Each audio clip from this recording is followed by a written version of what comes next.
হর হর মহাদেব। শিব পুরাণে উল্লেখ রয়েছে 12টি মহাদানের সম্ভব পাপক্ষয় ও অর্থবৃদ্ধি। শিব পুরাণের বিভিন্ন অধ্যায়ের মাধ্যমে আমরা শুধু শিবের মহিমাই জানতে পারি না, বরং বিভিন্ন তীর্থক্ষেত্র, যজ্ঞ, শিব পুজোর শ্রেষ্ঠ নিয়ম ইত্যাদি সম্পর্কেও জানা যায়। এই শিব পুরাণেই পুজো এবং যজ্ঞের শ্রেষ্ঠ স্থান সম্পর্কে বর্ণনা করা হয়েছে। পাশাপাশি কাদের পুজো করা উচিত বা কারা পুজো পাওয়ার যোগ্য তাও জানানো হয়েছে।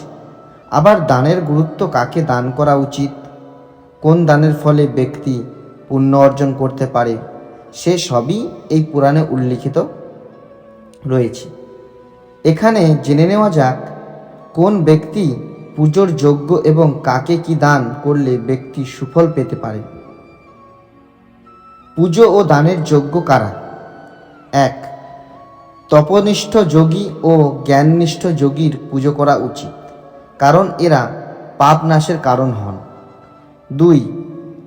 যে ব্রাহ্মণ 28 লক্ষ গায়ত্রী পাঠ করেছে তারাও পুজোর যোগ্য। তিনি সম্পূর্ণ কাল ও ভোগের দাতা। গায়ত্রী জপের মধ্যে যে ব্রাহ্মণ শুদ্ধ হয়েছেন তিনি পরব্রহ্ম। এ কারণে দান, জপ, যজ্ঞ ও পুজো ইত্যাদি সমস্ত কর্মের জন্য তিনি শুদ্ধ ব্যক্তি। 3. অন্যদিকে স্ত্রী বা পুরুষের মধ্যে যে ক্ষুধার্ত থাকুক না কেন তাকে অন্নদান করার যোগ্য বিবেচনা করা হয়েছে শিব পুরাণে। যার যে জিনিস লাভের ইচ্ছা রয়েছে তাদের না চাইতেই সেই সমস্ত জিনিস দিয়ে দিলে দাতা সেই দানের পূর্ণ ফল লাভ করেন। চাওয়ার পর দান দিলে তা থেকে অর্ধেক পুণ্য অর্জন করা যায়। 4 নাম্বার, সেবককে দান দিলে তা 1/4 ফল প্রদান করে। নাম্বার 5, আবার দরিদ্র ব্রাহ্মণকে অর্থ দান করলে দানদাতা এই ভূতলে 10 বছর পর্যন্ত ভোগ করতে পারেন। নাম্বার 6, বেদবেত্তাকে দান দিলে সেই ব্যক্তি স্বর্গলোকে দেবতাদের কাছে 1 বছর থেকে 10 বছর পর্যন্ত দিব্য ভোগ লাভ করবেন। নাম্বার 7, গুরুদক্ষিণায় যে অর্থ দেওয়া হয় তাকে শুদ্ধ দ্রব্য বলা হয়ে থাকে। এর দান সম্পূর্ণ পুণ্য প্রদান করে। ক্ষত্রিয়দের শৌর্য দ্বারা অর্জিত, বৈশ্যদের ব্যবসা দ্বারা ও শূদ্রদের সেবাবৃত্তি দ্বারা প্রাপ্ত ধন উত্তম দ্রব্য। কি কি দান করা উচিত?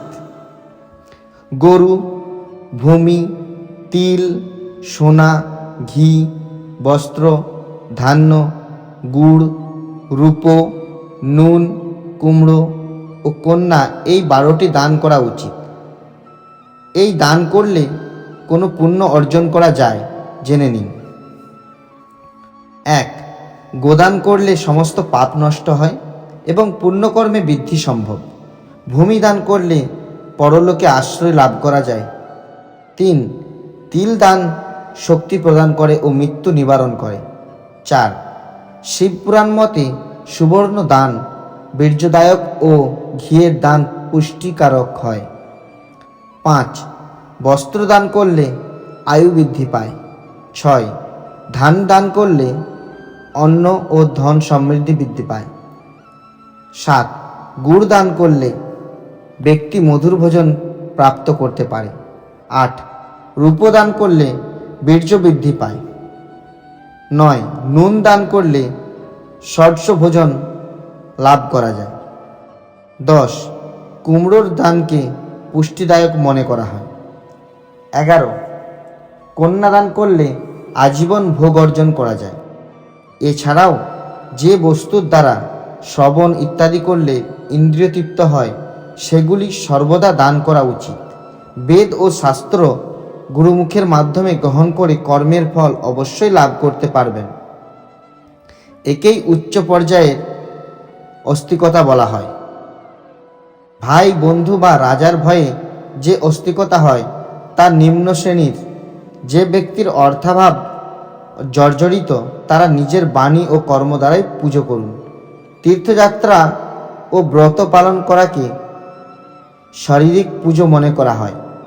শিব পুরাণ অনুযায়ী ব্যক্তিকে সর্বদা তপস্যা দান করা উচিত। দেবতাদের তৃপ্তির জন্য যা কিছু দান করা হয় তা সমস্ত ধরনের ভোগ প্রদান করে। এর ফলে ইহলোক ও পরলোকে উত্তম জন্ম ও সর্বদা সুলভ ভোগ পাওয়া যায়। ঈশ্বরকে সমস্ত কিছু সম্পন্ন করে এবং বুদ্ধি দিয়ে যজ্ঞ ও দান করলে মোক্ষ লাভ সম্ভব। ধন্যবাদ। আজকের মতো এতটাই। পরের দিন আবার আপনাদের কাছে নতুন ধরনের একটা ভগবানের কথা নিয়ে আসব। আপনারা অবশ্যই লাইক, শেয়ার অ্যান্ড সাবস্ক্রাইব করতে ভুলবেন না।